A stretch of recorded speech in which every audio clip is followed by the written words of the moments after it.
Thank you for joining Handle Your Business with Bobby Dino. We are here with my bro, Alexander Cortez. Alexander, thank you for coming on, man. Thanks for having me, Bobby. What's up? Oh, man. The opportunity to sit and get here and talk. We were talking a little bit before we hit the record button and started doing this. But it's really cool because you meet these people that you become friends with. You know, that's what friends is. And then just to be able to, like, hey, I'm sitting in my living room and you're sitting in your living room, but we're, just bullshitting face to face. I love that, man. I love that. Yeah, no, the friendships I've made through the internet have been the best friends I've ever made. It's funny. I mean, I've said this before to people, like, in various ways, but when most guys, your friendship circle, the people it's confined to your geography. You grow up wherever, small town, big city, wherever. You have sort of like your familial circle, your social circle, school. And, for most of human history, that's who you knew. You couldn't step outside that. Yeah, now with the internet, with Twitter, Facebook, Instagram, whatever, you have the opportunity to connect with people anywhere. And if you really take it seriously, you can make incredible friends, guys that you would never normally meet. So I'm super thankful for that. Oh, bro. And it's not just being able to connect anywhere, although that's when you said like down by your geographical, location, that's totally true, because when I was growing up, none of this shit existed. Okay. So when I was in high school, there was none of this. Right. And it was just like you're saying, you were friends with people, that were in your neighborhood, people you went to school with, but it was there. And one of the cool things about this is not only can you meet people in different places, but you have the opportunity to filter, right? Yes. So you can choose the best of the best. Like you don't need to, or the creme de la creme, right? You don't need to just stay with, just with everyone. You have an opportunity to screen. Oh yeah, no, but you can select your friendships. You're right. You're not limited anyway. I have to be friends with these people. Whoever you want to meet, whoever you want to talk to, it's also a good mirror for yourself too. If you are on the rise, so to speak, the term I always use is ascending versus descending. You have ascendant friendships; those are the people who make you better. Descendant, you have the people who make you worse. It's either one or the other. It's really hard to say that it's mixed. But you can make ascendant friendships, however you want. You can really actually, like you said, you can screen and assess people all right, do I want this person in my social circle or not? Yes, no. You have total control over that. You can engineer your whole network. Yeah, and you talked about that. I thought that was really cool. It was a tweet that you had put out about the ascending versus descending friendships, because I haven't ever articulated that thought, but I've had that thought. How does this person make my life better, or does this person make my life worse? But you're right. I mean, that's stuff you need to think about. Oh yeah. Being a young man or woman, that as you're coming up and trying to become successful, you don't want the crap people in your life. And sometimes, whether it's family, friends, bound by that geographical circle, right? We get these people that, like you said, we can't really choose whether we want them in our lives. They're just there. And they may have these really negative qualities, may have this crabs in a bucket type mentality that, keep you from ascending, like you're saying. And the fact that we can do that on here and just go, hey, you know what? I can be friends with anybody. It's phenomenal. Oh no, I mean, it definitely levels you up too. Since when you meet people, obviously they're more successful than yourself, or whether they're older or younger, different industries. It gives you frame of reference. It's almost like I mean, use a simplistic metaphor, but it's like going to a gym where it's all big guys. You join gym wherever, Iron Palace, go in there, it's a bunch of big bros slinging the weights. You're probably going to push yourself a bit more. Your environment, you're never going to beat your environment. Your environment either works for you or against you. So if you can put yourself in that kind of social environment, my God, it will affect you in more ways than I'm not ashamed to admit. So last year was when you and Ivan and I met, and it's been more than a year now. Yeah, that's crazy. Oh, yeah, you're right. Just time flies, But I'm not ashamed to admit that you both helped me level up in major ways. Even now, we were talking before we started recording, Mm-hmm. And there's no shame in that. You're my friend, and I, jokingly reference you as my little bro, but Mm-hmm. you know a lot of stuff that I don't. And for Mm-hmm. those of you that are watching, there's no shame in asking people questions. The guys that think they know everything, and the guys that are either afraid or too proud to just ask, or they're your friends, for Christ's sake. Mm-hmm. You're going to stay behind. You're going to get left behind. Yeah, well, that's one of the shortcomings of like the male ego for a lot of guys is like, one, like guys like to think they know everything. That's a very common male thing. You don't want to admit that you don't know something. But two, even if you are doing well, you eventually will hit a point, like you'll hit the threshold of your incompetence. Like, you don't know everything. You might be good at some things, you're not good at everything, and you'll come to a level where like you realize, you know what, on my own, by myself, I really don't know how to get any better. I don't know how to proceed. Like, I need to really radically change my thinking, try something different, do something different. I need to learn shit. I need to learn. Yeah, and some guys, they'll take that seriously. It's like, all right, like, I'm willing to learn. I'm willing to take a beginner sort of white belt mindset. The other guys, a lot of men, they're very comfortable with where they're at, and they don't want to be challenged that way. Yeah, it's one of the sort of the character traits I think you see in successful men, where they're not envious or resentful of guys who are doing better than them. It's somebody. Yeah, maybe it's spurs of fire sort of catalyzes, like, you know what, that guy's doing better than me. He's not any smarter than me. I could be at that level, but they don't have that envy or that resentment. Yeah, that's something that I look for now, like, very closely. And I don't have anyone in my life where I have to deal with that. But when I was a bit younger, early 20s, I knew guys like that where, when confronted with their own incompetencies or confronted with somebody who was really, let's just say, like, beating them in a lot of ways, directly and indirectly, they just got mad about it. But it was deconstructive. They wouldn't do anything about it. They're just mad. It was just that anger of like, fuck that guy. It's like, then be that guy. Right. Yes, no question. And that's the point, like we were talking about earlier, to where I was asking questions about that ascending type, getting out of the spot I'm in and taking it to the next level, because it really is, what I've observed is that if you think you can do everything and try and do everything, you won't get wealthy. It's not going to happen for you. No. You need a team. You need to, it's better to, and it's something I said too, it's better to have a cut of something than all of nothing. 100%. Yeah, that's been we were talking about this before, but like, that's been a mindfuck for myself. Like, learning business, I mean, for myself, like, all my 20s, basically, I didn't do anything that was, I think, like, that amazing per se. The one thing I did do that was very, like, elemental and lucrative was that I decided to get really, really, really good at one thing. So, that, like, it didn't make necessarily for the most exciting life. I would never pretend that it did. I'm like, now at 30, I'm like, now I want to travel and go have adventures and do shit. But I have 10 years where I spent doing something where I'm like, I got really fucking good at this, and I know how to market and monetize it and all these things. But in the beginning, 10 years ago, I didn't know any of that. I just was trying to train people, do the best I could, kind of learn how the body worked, learn how to think honestly. A lot of it's really it's your thinking skills. It's how you mentally model. It's how you perceive. It's how you scaffold. The information you're being presented with. I mean, as a skill stack, like, I had to stack up so many freaking skills. If I was like to go through my head of like, learning how to teach, learning how to speak, learning how to listen to people, being very verbally attentive, where you can pick up on people's speech patterns and know how they're thinking, and then, then watching the body. And then later on, like, so there's that whole physical element. There's learning how to write, and it was learning how to write well. There's learning how to write to be read, and learning what people respond to in writing, learning how to tell a story. And then and then internet marketing shit, like all these little small things, like learning how, like, impressions work and click rates, and, like, traffic, and like the sort of the psychology, the psychology of the internet, and how that operates. And then like shit, like, okay, you're starting an email list. Okay, how do you create a product offer? How do you actually sell something? What's the sales page? What actually gets people to buy? How do you persuade people? So I'm like, I mean, I could just keep like, I could go on and on with this, but like, like, if I was to go back and like try and add up, like, what was everything I had to learn to get to this point? Like, shit, it's probably a couple hundred different skill sets that all sort of tie in together. It's a lot of shit. And then, the big thing that helped me out too was, like, kind of like the way I'm trying to help you now, like, it was also looking at guys who were already doing it, who were doing it better.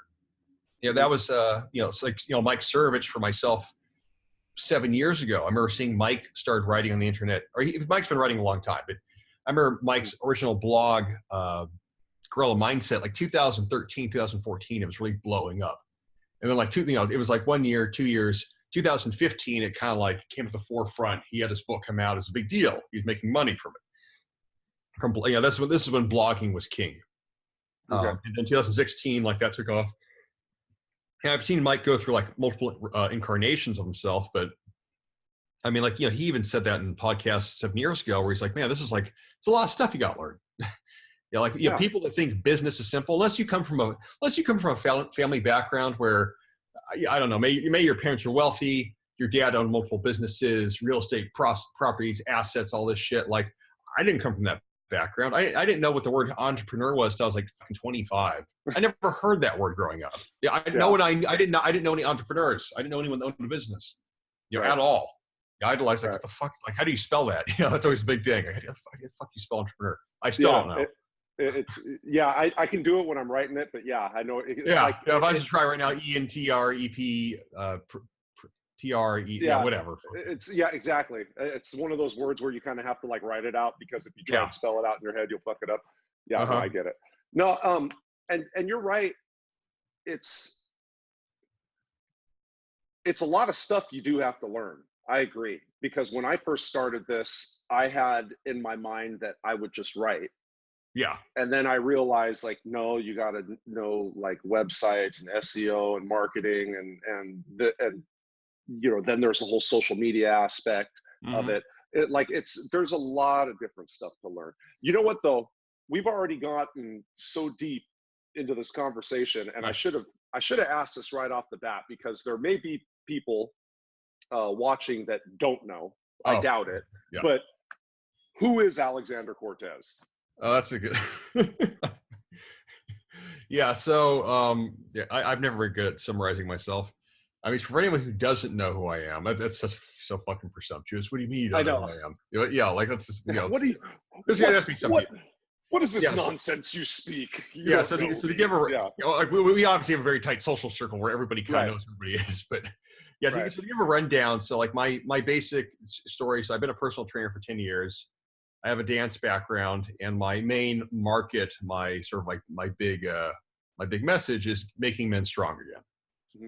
So I have a number of training programs, fitness products, and it's all oriented towards helping men reclaim their strength, reclaim that element of their masculinity, and then hopefully that doing that will catalyze positive changes in other areas of your life. That's always the big. That's one area that you and I have always connected on, because we're on a similar mission like that, to where we're not that we ever thought that this would be something we do, but in essence, we're training men. Yes. We're helping these men to become more positive versions of themselves, more masculine, more commanding, more of a sense of presence and self-possession, all that stuff. Now, when we're talking about you being able to do this, what do you think it was that made you the man you are today? I mean, I had very good parents. I had a great father. I was born. I was one of those people that just by gift of birth, I always had this irrational sense of self-confidence. Mm-hmm. So it didn't necessarily make me like super accomplished. Like I wouldn't consider myself like, oh, I've had all these victories and like look how impressive my life has been. But I always had a very, very deeply rooted sense of self-belief. I've never really been shaken by anything where like I've had my confidence thrown off. My biggest issue was trying to figure out what I want to do with myself. So it wasn't work ethic. It wasn't I don't know if I can. It was I don't know what I want to do. So I had to figure out what I want to do. And then fitness was not my first choice at all. That's probably like my third, fourth thing. When I was younger, I could go back, like when I was really young, I wanted to be like an archaeologist. I wanted to work in the sciences. In high school, like I was very into biology, and I was like, oh, I'm going to dance. That didn't work out. So I just settled upon like, you know what? I have a worthless degree. I kind of wasted my intelligence potential. I just need to earn a paycheck. The barriers to entry for fitness are very low still. So when I was like 19, 20, I'm like, well, I'm just going to personal train people, and I'll get paid more than minimum wage. And let's just hope this works out. See how it goes. So that's what I did. And, 10 years later, it turned into something, pretty substantial. Yeah. I mean, if I was, for any young guy listening to this, I would say like my big mistake was I never had a big vision. Yeah. If I could go back and give myself something, it would be giving my younger self a very big sense of ambition. And, let's say like wanting to like make $10 million, want to be rich, wealthy, successful. Yeah. I just didn't have that attitude then. I've always been a very happy person where, so long as I got like some fucking weights to lift and I got a bed to sleep in and I can fucking walk around and be outside, like I'm fine. I'm happy. Like it doesn't take much to satisfy me that way. Right. So, part of my, I mean, it's a funny thing to learn, but part of my maturation, like into like being like an adult male or like really coming to my own, was learning to be dissatisfied. It was actually adopting more of a materialistic, dissatisfied attitude, because that made me more ambitious. If you're one of those people where you can be comfortable anywhere, that kills your sense of vision. It kills your desire to sort of go after anything, because like you're chill. You can chill anywhere. Like you're always chill. So like, what you need, if you don't have someone to push you, obviously, which, a lot of people don't, but you need to learn how to push yourself. And that's learning honestly how to get like pissed off for greatness. Like, you know what? If I'm so fucking smart and I'm so fucking chill, how come I'm not making more money? How come I don't have more? How come I'm not driving a nicer car? I mean like basic materialistic shit. Like that turned into my attitude like the last 2 years. And that might sound like a negative to some people, like, oh, materialism, like it's all about money. I'm like, no, it's not about money, but money's the fucking scorecard. If you really want to have freedom if you really want to have freedom as a man, like myself, that was my big thing when I was younger. Like I wanted to have freedom. I wanted to go out and travel and be able to do anything I wanted. Well, how do you do that? You got to have fucking money. Like flat out. Like I didn't want to be traveling poor. I do like nice shit. I'm like, so like, the last few years, I'm like, you know what? I had an ex-girlfriend that like sort of checked me on this one a few years ago, and she was right. She's like, if you're so smart, how come you're not rich? I'm like, you know what? You're fucking right. You're right. Yeah. If you think you're a badass motherfucker and you got all these qualities going for you, it is your obligation to be successful as a man. It's your obligation, and you need to have that fucking attitude. You need to learn to be almost being happy with yourself and want more. You're talking about the ambition part, and I can relate to that because before I went into prison, I was very much the same way. If I had a guitar to play, there was a chick around or whatever, I was good, right? Yeah, you're good. Yeah. And then I go in and I go through a bunch of different stuff, and I have this whole mindset shift, this epiphany, if you will. And the ambition really started to kick in, because then it was like, I can go out into the world and conquer anything. And when you're talking about almost being pissed off for greatness, like, oh, if you're so great, how come you don't have this? Or how come you haven't done that? I could totally relate, because my thing was always freedom too. It wasn't necessarily having a lot of money. It was just being able to do what I wanted. And if you want to do that, you need money. Like it's not happening without it. And I mean, people, at least if you want to do it well, if you're one of those people that want to tour Europe with a backpack and live in hostels, do it on a budget. Like, oh yeah, okay. Yeah, but otherwise, you need money, and there's nothing wrong. There's nothing wrong with money. It's people say, oh, money's the root of all evil. Well, really, the verse says, love of money is the root of all evil. Yeah, the love and the lack of money. Right. So that's not bad. And for those that are watching, especially the young men, you heard it from Alexander's mouth. You need that ambition. You need that vision and that drive to go towards and get pissed off for greatness. I like that. You talk about your father, and I got to meet your father at your birthday party. He's a very cool, straight up. He's a stand-up guy. And when that's pretty much the highest compliment I can give anyone, is if they're a stand-up guy. And he is. No, I could tell just from our talking that he is. What type of influence was he for you? Like, what do you think your father instilled in you most, or was the biggest type of lessons that he taught? I would say the most preeminent quality, and I say this because this is what I see lacking most in men in the world today, and I realize it's what gives me my own edge, is that my father was a man of you could say he was cut of the cloth of the generation, however you want to phrase it, but he is the type of man, the character of man, where he never expresses insecurity. And what I mean by that is that I have never once, ever in my life, ever, my mom's, like my maternal grandfather was the same way. I never once in my life ever heard him or my grandfather ever say that they were anxious, that they were uncertain, that they didn't know that if they could do something. They never expressed fear. They never showed any sign of like faltering and, you know, fatigability that way. That, you know, their self-resolve was infatigable. And my dad, he's had a pretty interesting life where he went from being like he was a prison guard for like a number of years, and he went to like juvenile hall correctional counselor working with like troubled youth, troubled boys. Then he became a doctor later on in life when he was 40. I never at any point ever did I see him say anything that was like, oh man, this is hard. I don't know if I can do this fucking ever. I mean, nothing. My grandfather was the same way. My grandfather was he was actually like a self-made millionaire and was quite successful. And yeah, I regret now that I didn't talk to him more about that, since him and I, we didn't have a bad relationship, but he was just not of the kind to really interact so much with his grandkids. I sort of like knew him more from afar. But, you know, learning about him more as he was like in his last years and like what he'd done with his life, same kind of attitude. There was nothing he ever showed ever that showed weakness ever of any kind ever. I mean, nothing, like fucking nothing. I couldn't tell you a time I ever saw my dad where I'm like, oh man, my dad's he's really hurting right now. Or he's like, I mean, nothing.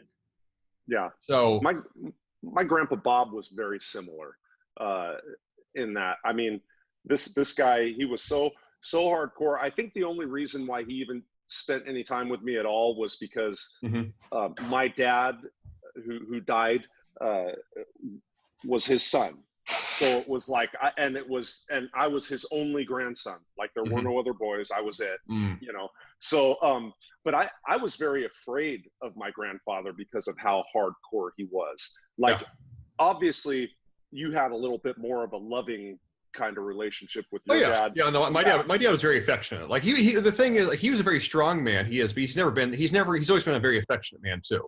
I mean, that's probably like, just like the Latin thing. Like the Latinos are very affectionate in general. Right. Yeah, but like, I mean, I always respected my father, and like I was like in a good in a good way. Like I was always afraid of my dad. Like he was not a man who disrespected. And and that's you know, to say the quality. Like that's just why I see lacking young guys today, where, you know, men of past generations, like it was not a male thing to show weakness. Maybe you did it in private moments with like a close friend or something, or, you know, maybe with your wife behind closed doors, whatever. But, you know, like outwardly to your children, to the world at large, like never, ever did you show weakness. No, you're absolutely right. And manners is a big thing too. I had somebody ask me recently, I think I put it up on my Instagram thing. They said, what's the most important skill that I could learn, right? I said, manners, social skills. Yeah. You know, just being able to, that not only does it help you in the long run, there's a quote from Clarence Thomas that says something like, good manners will open doors that the best universities or the best education won't, you know? So it's not only does it open opportunities to you, but it keeps bad things from happening to you as well. I mean, it also endears you to people, right? Like, you know, obviously when you have good social etiquette, or, you know, when you have people that like you and you've made friends that way, and you're well liked, like people will go out of their way to, you know, to help you out. They will. Yeah. No, it's true. And it's, you know, for those listening, that's one of those things that we've talked about before, to where it's not who you know, it's who knows you. It's who is going to take the time because they have an interest in you or they have a like of you, that they're going to help you advance, because you need other people to get to the next level. You're not doing it by yourself. Yeah. With just to kind of switch gears here real quick. So you've had the social media attention, you've had national attention. I believe some of your stuff's been on the news. Now with this attention, right, you've had these mobs, these social media mobs, right? The social justice mob, right? What do you make of them? Like, what do you make of that, or have to say about that?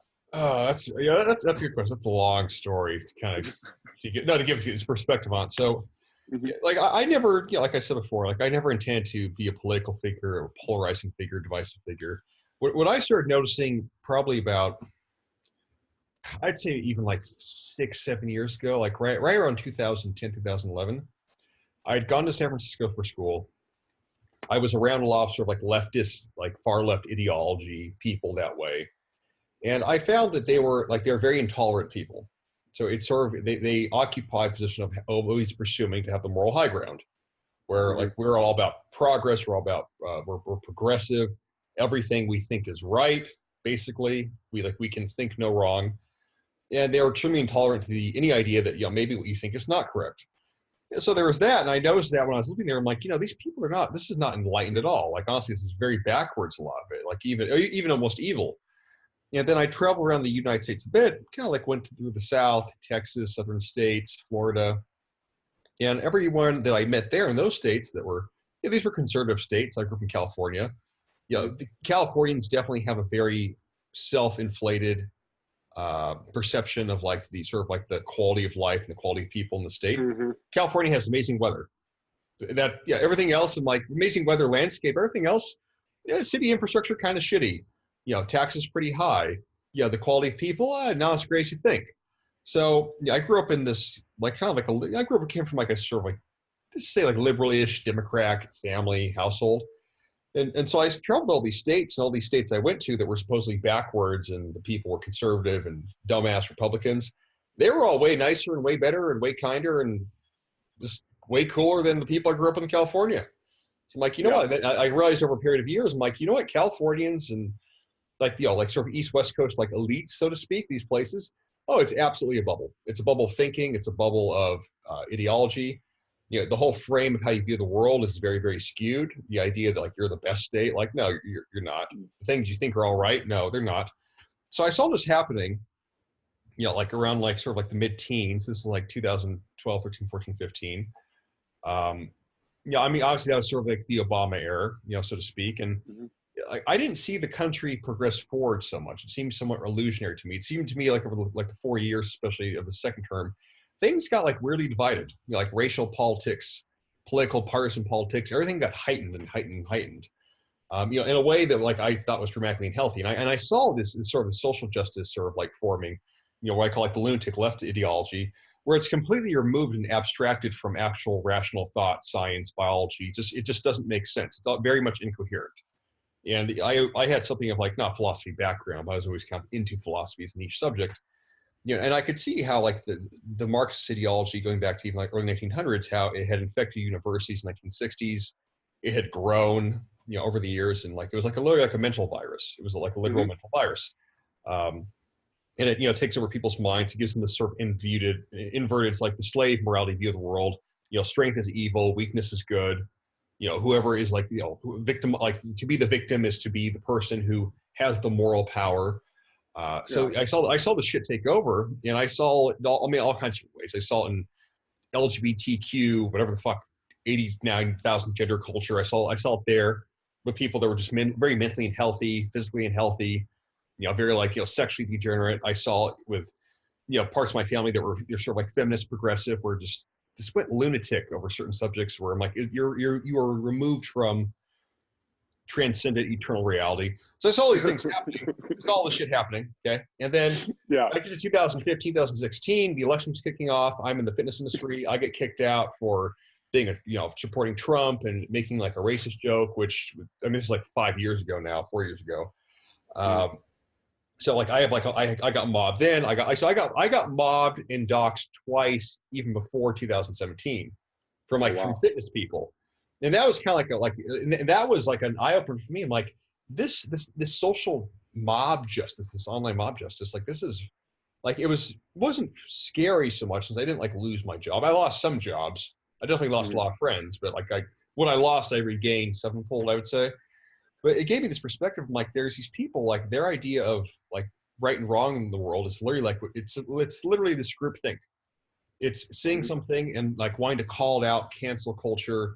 We're going to take you down. You can never be allowed to express or speak again. Yeah. And we're going to somehow shame you that you're going to sort of capitulate to us. Social justice warriors, like that, people, that mentality, they always lie. Like these people have no moral backbone at all. Right. All of their belief systems are fungible. Like it's not based on anything that's substantial. Right. So, you know, seeing this shit happen to me multiple times, like, yeah, have I like poked the beast, so to speak? Oh, many times. I would never, you know, lie about not setting the hornet's nest on fire. I totally have, multiple times. And I would never say it's a strategy to like, oh, this is definitely going to grow your brand and like, you know, make you a respectable person. I completely ostracize myself from multiple segments of society, but, you know, willfully so. Like, I know who I get along with, I don't get along with. You know, but you know, when it happens to you, like for the average person, I could say like I could see it being fucking terrifying. Like I'm anti-fragile, where you know my business, even like you know, when I got kicked off Twitter for a week, I still have my business that's email based. I still have like my website, I still have my products. Like I have contingencies, so to speak. Right. You know, I'm not like wholly dependent unless I got kicked off the whole internet. You know, but like you know, that's a whole different story. Right. Like that's never really happened to anybody. You know, except you know maybe Alex Jones, you know, or Milo. But I mean, you really have to be. You have to be big. You have to be out. You have to be big, and you have to be out there, and you have to be really sort of like beating down the door of the powers that be to have that happen. Right. Yeah, but you know, typical cancel culture. It's like you say something that's blatantly incorrect. Everybody comes after you because it offended their culture. It made them feel bad. They're triggered, offended. You know, you appropriated something inappropriately, whatever the fuck. But I mean, it's a fucking wild ride. Like, you know, for me, it's all publicity is good publicity. So it's definitely an asset. And once you've had it happen to you like 1, 2, 3, 4, 5 times, you're fucking bulletproof. Like there's nothing you could say to me now online that like I'm gonna get upset about by. Like I've had like multiple times I've had people in my my DMs on Twitter, like you have the 2 inboxes. I've gotten told that I need to go fucking kill myself at least 10,000 times. Like I mean I couldn't even tell you how. Like I mean it's that many where I'm just. Crazy. Yeah, I mean, just crazy shit. Like, I remember the last time it blew up with like the beautiful woman tweets. No, I'm sorry, the gamer tweets. Like gamers. Oh, like, the gamer ones. Yeah, like holy shit. My inbox, like, it was just, I don't get notifications on my phone.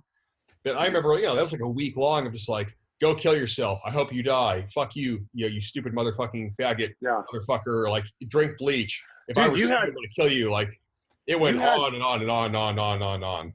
There were friggin' verified accounts that were. I remember that there were straight up verified accounts like coming out to get you, like Oh yeah. Talking mad shit, man. Oh yeah, no, I mean, like, dude. Whoa. So I mean, I let go on, but like here's the hysterical shit. Like I saw even the verified accounts. We're gonna take this guy down.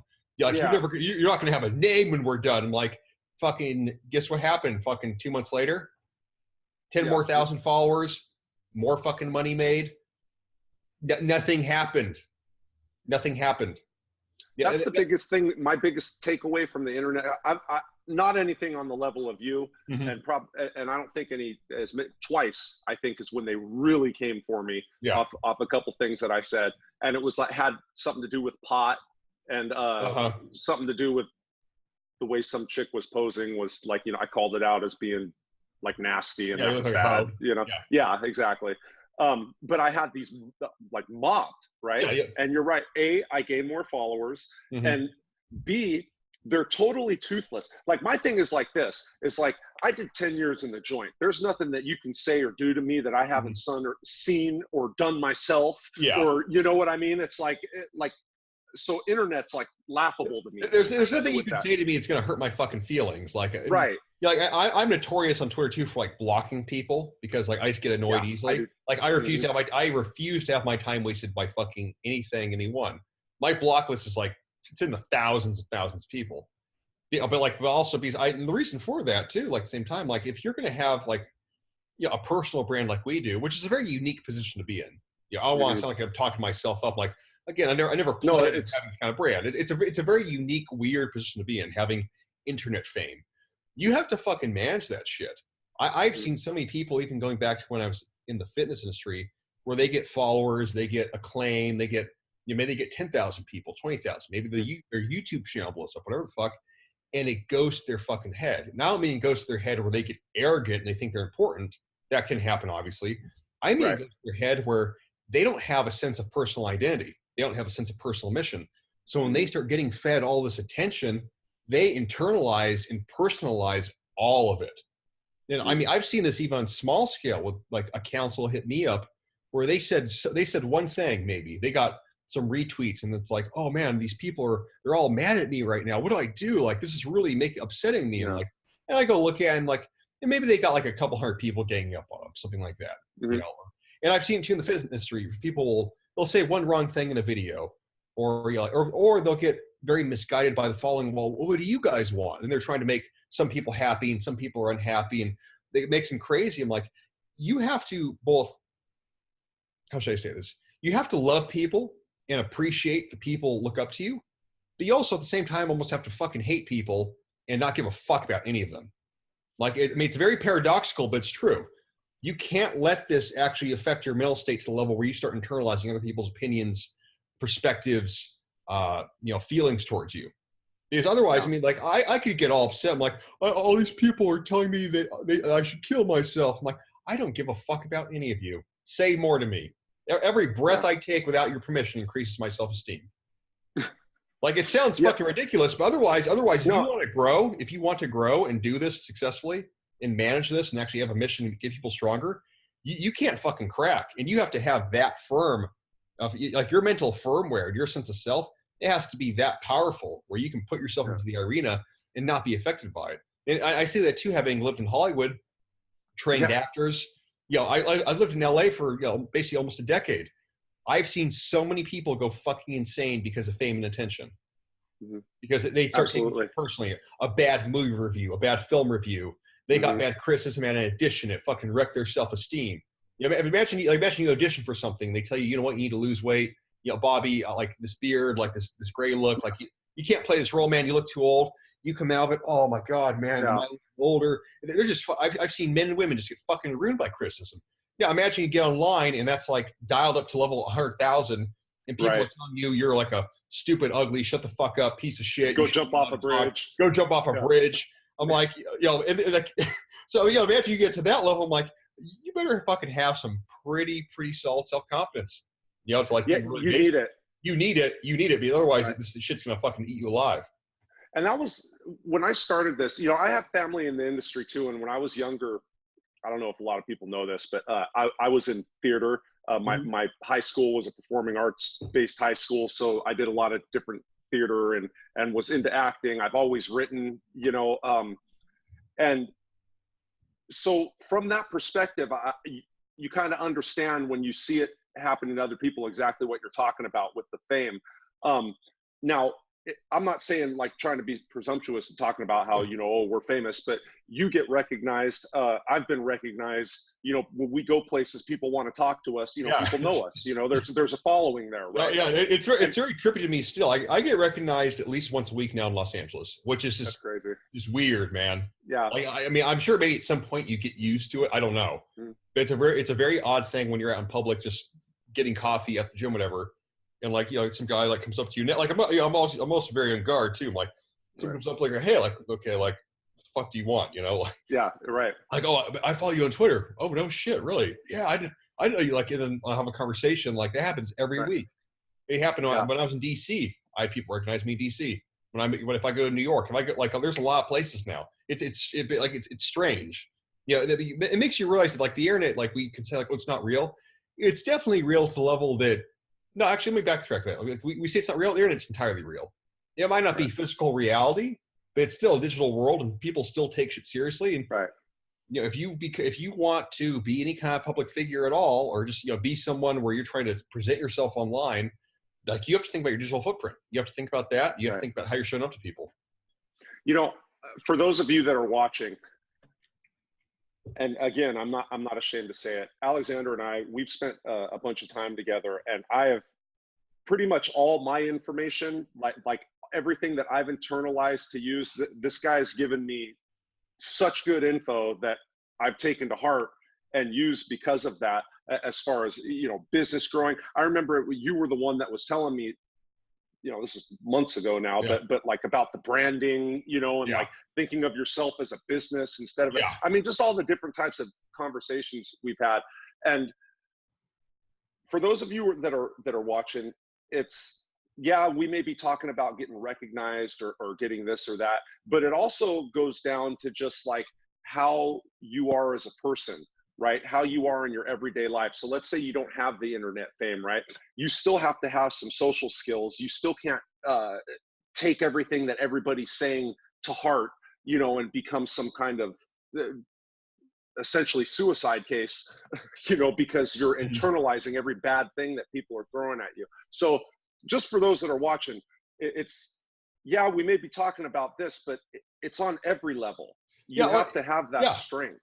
No, you're right, Bobby. That's a good point. The pragmatic lesson to this is that for a young man, for a man to be competitive in the modern world, it is very helpful. It's a useful exercise to think of yourself as a kind of brand, and your brand is your name.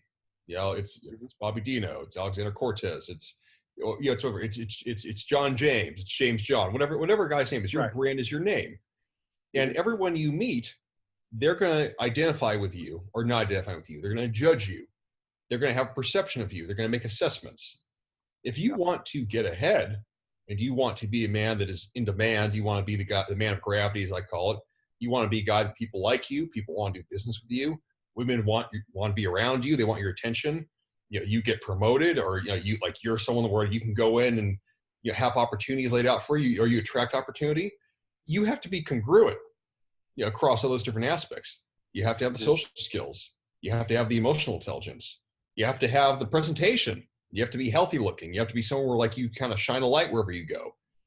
And you can't afford to really not have those things. The world now is, you'll have different takes. You'll hear people say that it's not competitive because millennials, Gen Z, they suck and they're not skilled at all, or they're losers. It's the easiest time ever to be a man. It's both the easiest time and it's the best times, it's the worst of times. Yeah. It's the best of times in the sense that, yes, if you have all these elements in alignment with each other, you can kill the game, however you want to phrase it. You can certainly dominate. If you don't have them in alignment, you're not just competing against people in your local geographic area, you're competing against the whole world. Right. Every business now, every opportunity now, every market now, every market, I mean the dating market, the sexual market, the job market, all the markets basically. You can apply the market philosophy to anything. Every market now is a globalized market. People are looking at everything. They're assessing everyone. Everybody's getting held to higher standards. In all in every area. And you have. So what does that mean for yourself? You have to hold yourself to high standards and fucking embody those standards. You're not going to succeed. You're not going to have a high standard life with low standard living. You are not. Period. You're not going to attain greatness by being average. No, you're fucking incongruent. It doesn't work. Right. Yeah. No. Totally. Hey, I got to ask you too. I'm gonna go off topic a little bit here. Okay, so we got a lot of talk online about the incline bench press, right? I do bench press. When I go to the gym, I do bench press. Now, here's my problem though. Incline and sometimes just regular, they're taken up a lot, right? But the decline one is open a lot, right? So I'll be hitting those. What's your opinion on decline? Obviously we know incline's your thing. What do you think about decline? Only because I'm able to get on those so often. Decline is kind of shit, honestly. So here, I'll tell you why. Man. Thank you. I'll explain. Yeah, I'll explain how that happens. Actually, this is I'm actually currently writing this big ass article on the incline bench, describing it. It's gonna be the best article on the internet for the incline bench to help people understand. But okay, I'll give you sort of decline shit. Thank you for telling me, man, because I'll stop doing them henceforth. So this is how it kind of worked actually with the history of lifting. So early 1900s, Eugene Sandow, Arthur Saxon, you got a lot of Otto Ark. So there's a lot of strongmen. So the original bodybuilders were strongmen, physique building guys. Lifting equipment really didn't exist. If you were going to lift weights, you had barbells that were different sizes, standardized 45-pound plates. Those really didn't become a thing till the 1950s. Okay, right. It was quite late in the game, so to speak. But so you different sizes of weights. You had kettlebells. You had odd objects.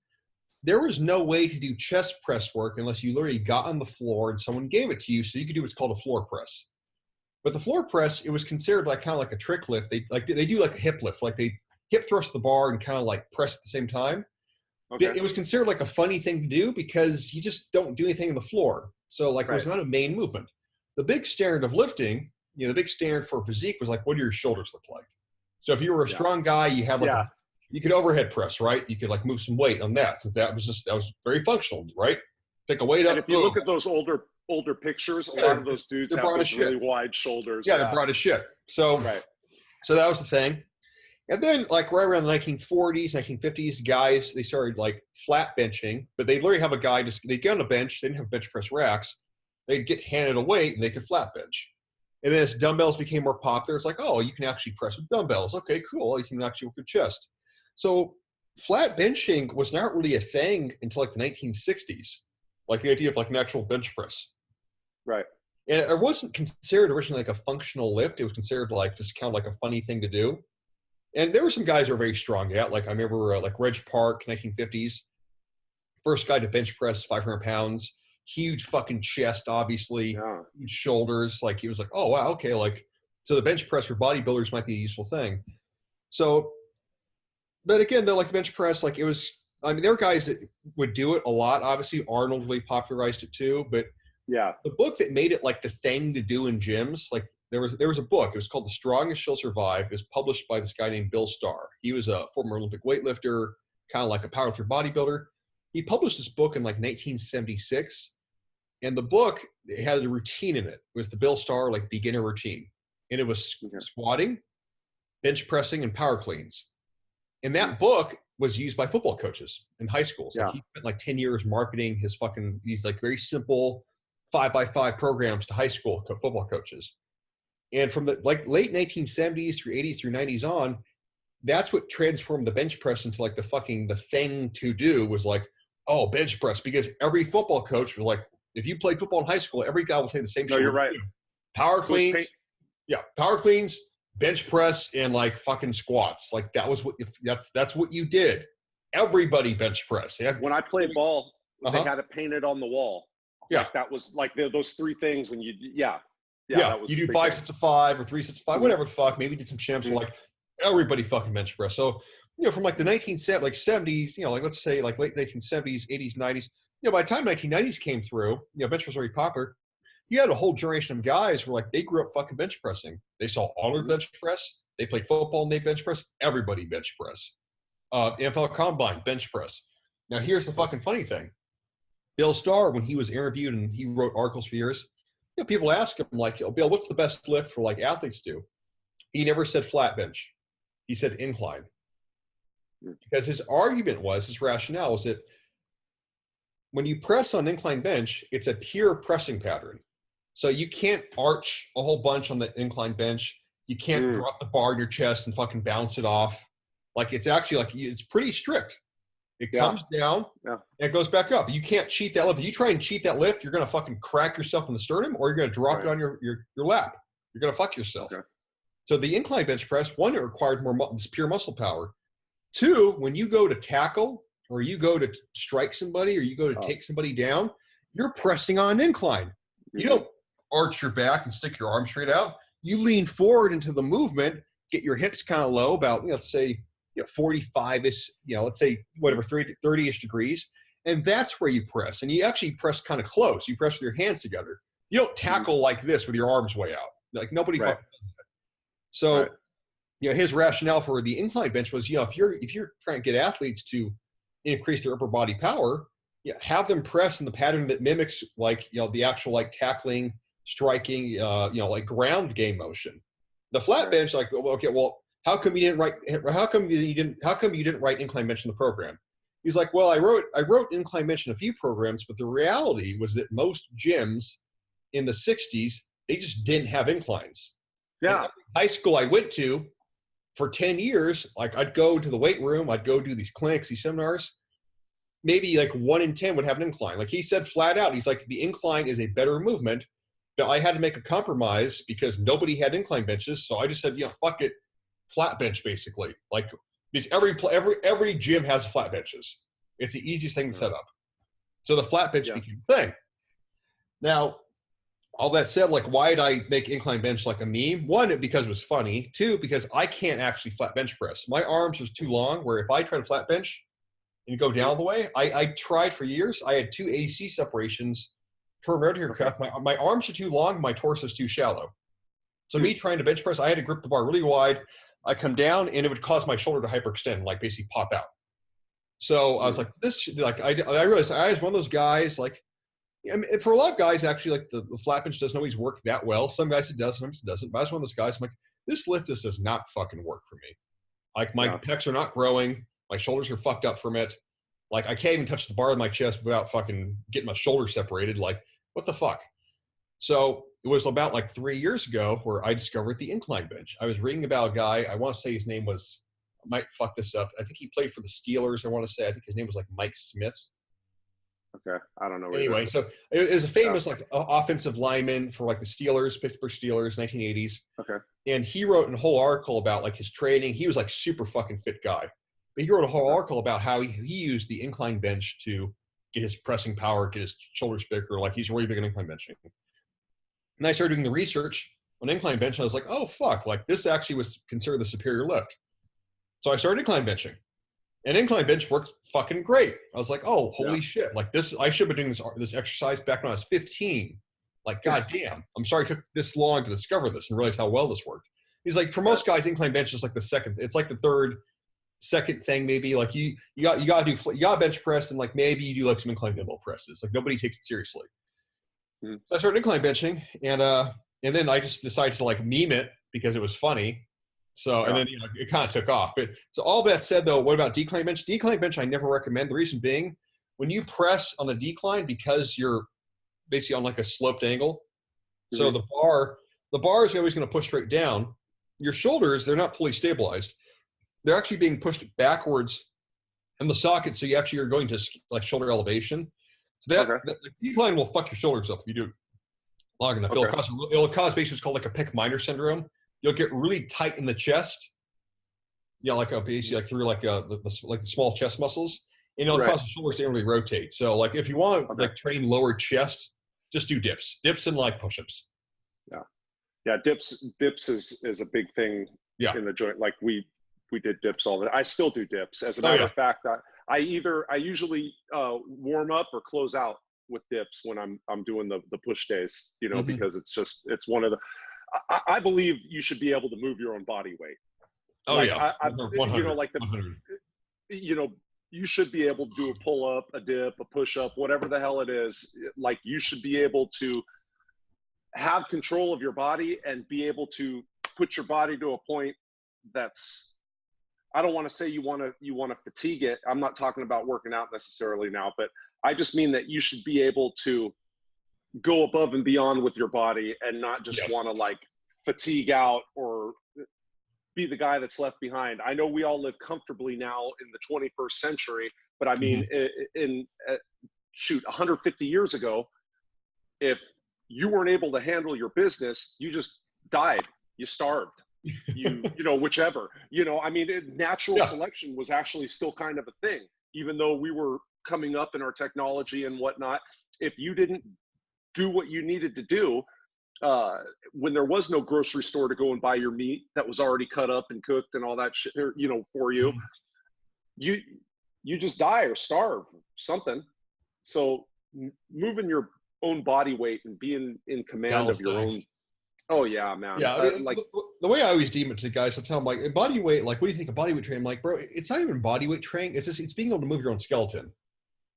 Like, it's not like an either or thing. Like, do you lift weights or calisthenics? I'm like, you should be able to do all of it. But like, the most fundamental thing is being able to move like I said, move your own skeleton, move your body through space. If you can't do that, like you are severely lacking in like the physicality department. Yeah, no, agreed. Let's bring up Romania real quick. Yeah. Now, you and I went out there essentially at the same time. We spent, I think, about a week together before I left. And then you were there for a minute. Yeah, I was there for over a month. Yeah. Now I'm planning on going out there in March. You staying there and essentially living there for a month. Yeah. What do you think about the Romanian culture, and how do you feel like, as being an American, what do you think you need to, for those maybe that haven't been, kind of prepare for or realize when you're going? Well, here's the thing. So my maternal family's actually like great grandparents are actually Romanian. So I had some connection to the place where I could say that when I was there. Like, because Romania yeah, like Romania does definitely, they have a bad reputation internationally. Like people don't think of Romania as being a nice country. Romania is a beautiful Yeah. country, but Romania is Romanians. So Right. like, yeah, it's not.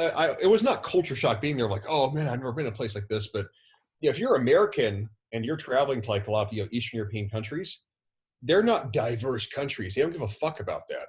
They're countries where those people have been living there for 1,000 years, 2,000 years, 3,000 years, 4,000 years, Right. 5,000 years. It's been the same people living there. And they are very, very, very proud of their culture and very, very, very proud of their ethnicity. And they want their country to stay that way. So these Yeah. countries, like in general, like Romania, like I mean, I think it's a beautiful country. It's incredible. It's got beaches. It's got mountains. It's gorgeous. It's not tourist friendly. It's not tourist unfriendly though. It's not unfriendly Right. like you're going to go there and get your shit taken and robbed. But Right. if Right. you go there and you don't speak the language and like you're just a guy that's just there to see it, you might not find it that accommodating. Like you actually would have to speak Romanian, spend some time there, really try to ingratiate yourself to the culture. And if you're not going to do that, then it's just a place to pass through. And yeah, I mean, a lot of Eastern Europe is like that though. Like that's why I've always laughed at this shit for years and like the manosphere like bullshit, where it's like you can like any in a guy like if you can be from the West, like an American guy, and you go to like Romania or Ukraine or whatever or Slovakia, like you go to these poor Eastern European countries, and you can find a wife there, and she's gonna be like Yeah. a good girl, like bro, like like you were there, Bobby, like I mean I was Mhm. there longer, but you go to any of these countries, these women they're accustomed to a very macho, masculine level of man because it's Eastern Europe. Like these countries were former Soviet countries, former communist countries. They've Yeah. been through God knows how many fucking wars. They are like very tough, very hard people. They don't take Mhm. shit. So Right. like that was kind of funny being there because I'd see online. I'm like, oh, Romania's great. There always be a little shit talk like, oh, Romania, it's poor. I'm like, bro, you never even been to Romania. Yeah, and I had guys ask me that. I remember like a few years ago, I was asked that like the 21 convention, like 2018, even before I went. They're like, well, what do you think about leaving the United States to go find a woman like in Eastern Europe? I'm like, dude, like let's like real talk here. 80% of American men are fucking overweight, sloppy pieces of shit. You think you're gonna show up there and like what, wave a dollar bill around and be like, oh, you Yeah. have fucking hoes coming up to you, ready to Right. fucking suck your dick? Get fucking real. Like you're not shit No. in those places. You're soft. Right. You look like shit. You dress like shit. You only speak one language. Like in these countries too. Like a lot of them, like they're Soviet countries slash now like mafia run, or even if they're not mafia run, like again, these are Yeah. hard people. If you don't Mhm. have fucking physical presence to you, you don't know how to handle your business. You don't have social etiquette. You don't have manners. You don't know how to play it cool. You don't know how to be gracious. Like Yeah. it's not going to be easy for you there. You're just going to be a fucking dumb American tourist hanging out for no reason. So No, and another thing too is like these people they play by a different set of rules. So you'll go there as an American, maybe being used to one thing, and mhm. oh, I have this right, and I have this right, and I can be this or that. And what people don't understand is they're a guest in another country where they play by different rules, and Yeah. it may be to where if you are like let's say in a club and Mhm. wrong and speak wrong to the wrong person, right? Mhm. You may be getting your ass kicked out in an alleyway. I mean, it's not Yeah. Oh yeah. it, it's not just like oh, I'm American, I have rights, and the police will stop. The police will probably show up and be like, oh, why are you kicking his ass? Oh, because he said okay, see you Okay. later. Yeah. I mean, it's not like how Americans think it is like No. that either. To where you do need a sense of being, a sense of just self-awareness Yeah. essentially. Oh, you extremely. know one of the things, so my wife is Armenian. Mhm. She came over, her family came over. They weren't born here, they were actually born in Iraq, and they ended up there because Mm. of what happened with the Turks and whatnot. Yeah. And when you talk to them, they have a whole different like mentality. My wife's Yeah. gangster as fuck, bro. And I Mhm. mean, like, she's got like this tough, smart, whatever. It's not like an American chick. It's No. like No. it's a different level of thinking. Mhm. And I think that that's what would surprise a lot of men, because a lot of men here are used to that American type of, oh, if I take her out on a date and talk nice to her, I might, get get some sex at the end of the night. Yeah. To where those women don't operate like that, bro. No. No. I Like mean that. Yeah. I like mean, it's totally Different way of thinking. Yeah, anyone can look at the stats for this. Like these are, especially Romania. It's an Eastern Orthodox Christian country. So Orthodox, it's the Orthodox Church. The Orthodox Church is not the fucking watered down Catholic Church. The Orthodox Church has not changed. Catholic times 1,000. Yeah, the Orthodox Church has not changed shit in like over 1,000 years. There has been no change in doctrine at all.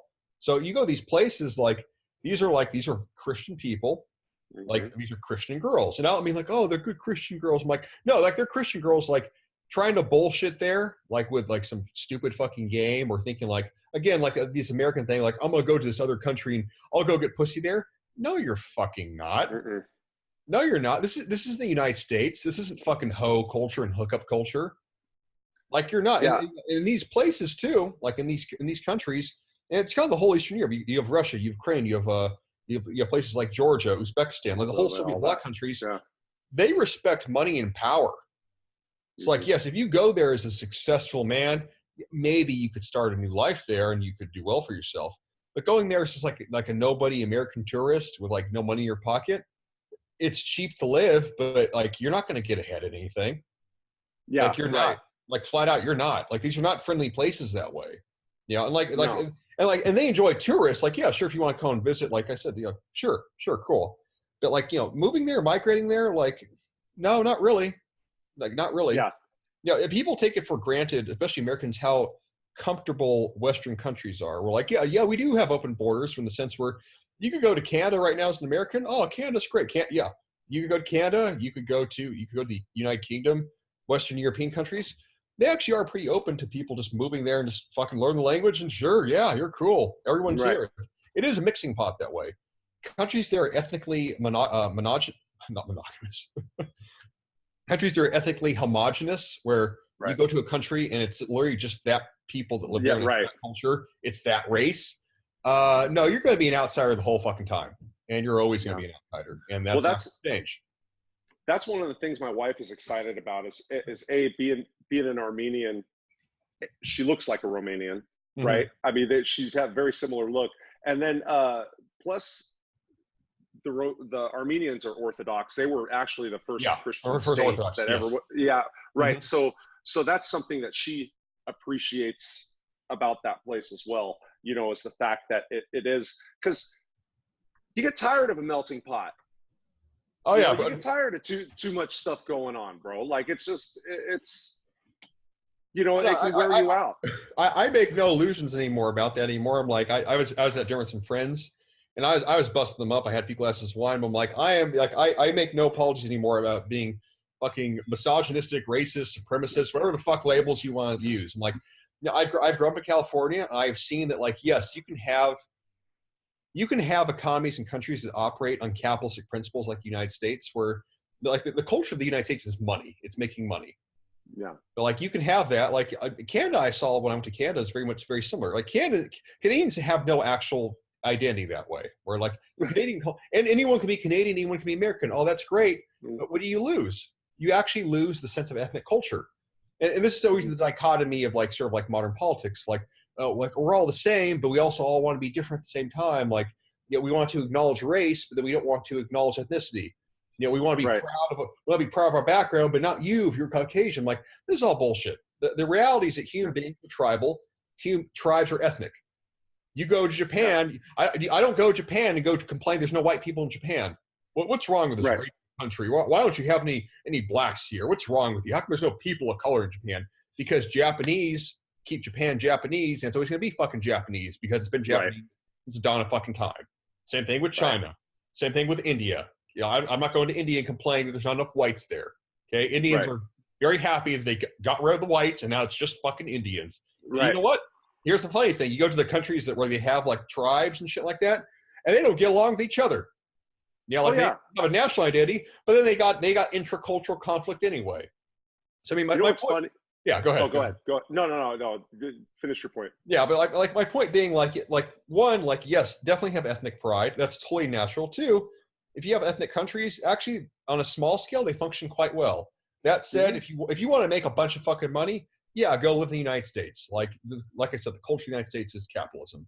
That said, on a personal level, I don't enjoy the culture of the United States so much, at least not in California. In other Me states, either. like definitely, but I like living in a place flat out where people kind of look the same for the most part. And if I just have to learn the language and get along, luckily I've got like the white privilege pass card where I look moderately ethnic enough where I can blend in a lot of places. I'm also good looking and tall enough where people just like having me around. Yeah. Yeah. No. I get it. Cool. No, and that's something that my wife and I, and even my daughter, we're all looking forward to, is going over there and making Romania is going to more or less be the base to where we can hop around Europe and see all these different countries. You know, have my girl's 9 now, so it's like by the time she's 18, she'll be all this, you know, have all this culture behind her essentially, and just know what different places are, stuff that I missed out on. You plan on doing some pretty extensive traveling as well, right? Like, where do you see yourself going in 2020 and beyond? Yeah, so my big thing was like I fucking loved Romania. I loved it. I left it and I was like really thinking like, oh, I'll move here. But then like there's one thing in the back of my mind for the longest time that like I've always wanted to like resolve. And this is gonna sound funny, but so like my dad's Hispanic, right? That's Hispanic from Mexico. I don't speak Spanish. I didn't grow up in a Spanish speaking household. He didn't speak Spanish. I only speak English. You know, monolingual. So like my big thing, right? Like I, you know, turning 30 this year, I'm like, you know what? Fuck this. I want to turn 10 years from now. I want to turn 40 and I want to speak like 5 languages. I want to speak, you know, like obviously English, Spanish. You know, I'd like to like, you know, learn Hebrew. I'd like to be able to speak French, you know, Romanian, you know, maybe Italian, like something. I want to speak the Romance language. So I'm like, well, you know what? Like you're 30 and like you got financial freedom, obviously. Like you have the means to live anywhere. Like I'm going to go to South America. I'm learning fucking Spanish. So that's my big thing for 2020. I'm like, I think Costa Rica is the first country on the docket, but I'm going to go just spend all 2020 in South America. Oh, wow. I'm going to come back for like obviously some things in the United States, of course. Right. But, like I've always wanted to see this in South America. Like, you know, my ancestors, I like to think sort of like conquered, you know, all the Latin America, South America, you know, Cortez, Conquistador and all that. I'm like, I'm gonna go live in South America. I'm gonna go speak Spanish. I'm gonna go see all the things I've always wanted to see the cultures there. You know, like, you know, Argentina, Brazil, Paraguay, you know, Chile, you know, Peru, all these places. Like, you know, then in a year, I know I'll be fluent, obviously, and then all right, now I'll like kind of like on to the next language, on to the next place. So just so you know, when I was I knew a little before, okay, but when I went to the joint, I learned Spanish. I got and it wasn't from online or whatever. It was from like college textbooks, right? Yeah. Now for me, it was just because I didn't want somebody talking about whacking me right next to me and like me not knowing it, you know, like it was like know your enemy kind of thing almost, you know, to where so I learned, but I got fluent in about a year. So it's totally doable. Like if you immerse yourself, like how you're saying, I remember I was the only white guy. I was the only guy that wasn't Hispanic. Like I'd go and sit when they had the Univision on and the Telemundo and all that, and sit over there and watch. That was another way I learned, was I'd do it by watching TV, and, you know, following along with stuff. So it's totally doable within a year. That's 100%. I agree. Yeah. So I don't want to keep you too long because we've already been talking a bunch. What would you say your superpower is? I would say I have a few. Honestly, I've had to answer this question. So first one is brutal fucking consistency. I don't slack off in doing the things that work. I don't know how to do that actually. Like I don't know how to slack off per se. Like there's certain things, key things that I do, and I do them every single day. Like I don't ever really take a break ever. So I mean, you know, I could say like work ethic, probably the first one. You got number 2, like being able to write. Like I've always like I've realized like writing is truly a superpower. I've always been able to write well. Writing is easy. It doesn't take any like real like hard mental effort where I'm like, oh fuck, I got writer's block. Like no, I can write and I can write and I can write and I can write. Might not all be good writing, but like it just is a flow. It's a flood. It's nonstop. So, you know, work ethic, you know, writing. Yeah, I'd say like number 3 is just fucking confidence. Like I've never faltered in like my self-belief. Like I said, like the beginning, you know, my obstacle has been not in the belief that I could do something, but in the consistency of choosing something. Like, what am I going to choose to do? It's not the confidence; it's a choice. Okay. Yeah, that makes sense. And confidence is something that I just put out a stupid tweet this morning saying confidence is key, but it really is. Once you have the knowledge that you can do something, or that something is possible, or let's say you've done it, right? I say that confidence is gained through experience is the best way, because you know you can do it. Definitely. Yeah, and once you have that, it's like a snowball rolling down a hill that just gets bigger and bigger and bigger as it goes. And if you get in its way, you're just going to get smashed. That's how I feel about confidence. It's something that, and it's also something you can practice at too. Would you agree? Yeah, no, confidence. I mean, the best way to build confidence, like the actual formula, I think it's quite simple. Confidence is just simply victory multiplied by time. It's small victories. It's just small wins. Like, that's something like you could say, like it starts young, like hopefully you win something. Some guys that's very like in competition. Some guys it's personal. They like there's kind of two types of people. There's people that test themselves against the world. There's people that test themselves against themselves. Yeah, and some people do both. But confidence it's really just built through victory. You have to have that victory experience. Yeah, and that can start off very minor. It's like, that's why like my message always like making men strong again. The easiest way to do that, I think, for men is just through this building your body first. Like you go to the gym, you add weight to the bar, you do a few more reps, you do a few more sets. The numbers go up. Like the muscle increases, you weigh a little bit more. That's a very easy way to give yourself proof of work that, okay, I can do something, I can build myself up. Then what you realize, hopefully, is that confidence is the manifestation of will. It's I want to say it's a triumph of wills, and that's a Nazi propaganda film, but it is actually like it's a triumph of man's will. How do you express your will upon the world? It's through the confidence achieved through victory. And that could be very minor, it could be very major and massive, but like that's how you learn that fundamental law, that if you want anything in life to happen, you must make something move. And once you see that happening, once you see that effect happening, well, then you hopefully you have that realization, that switch of like, fuck, okay, if I can make this happen, what else can I make happen? Then no situation will you ever be at an disadvantage for having an excess of confidence. It will always make things better, always. It's funny that you said about you recommend working out first, because in the code, which is available, look in the bio, it's available there. There's a link there for all you that are watching. But in the code, I talk about how to build yourself and to build your confidence, and what you should do as a man that wants to make a good impression. And I talk about your capability and being able to handle yourself, about how you should work out, how you should learn how to fight or learn some type of martial skill. But what I say is, if it comes down to it and you can't do all these things, work out. Because just the working out and getting bigger and whatever, not only will it help you, like, let's say if you are in an altercation, right? But you walk around feeling like Superman. Like I remember when I first started getting big and I was like really putting on size and stuff, I was just walking around like, I will throw you, fool. I just don't get in my way, and it does that. There's this element of you feel the power in you growing. Oh yeah, no, 100%. I mean, it develops that neurological, like sort of that transcendental, like sort of like neurological force to the man of like, holy shit, I can feel like the change, I can feel the strength, and that that's where like that mind body effect, it really gets integrated to each other. It's like if I put my mind to this, not only can I achieve it, but I can also fucking ascend into it as well. You see, like you see it happening in the gym, you see it over the course of so many months. And then, like I said, it's just like, well, apply that to anything else you want. Yeah, and if nothing else, like you said, like nothing else, like this on a very fundamental level, stronger people, they're bigger, they're tougher, they're more resilient, and they're harder to kill, and they're more useful in general. Right. Facts. Yeah, I mean, some guy can have all the technique in the world. I think I don't know if I use this example in the code, but I think I do.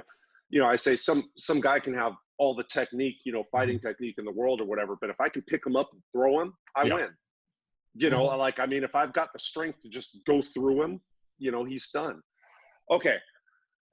We're going longer than I normally do, but there is one question that I want to ask, and then we can sign off, because I know people are probably like, why is he going so goddamn long. No, what's the biggest misconception that people have of you?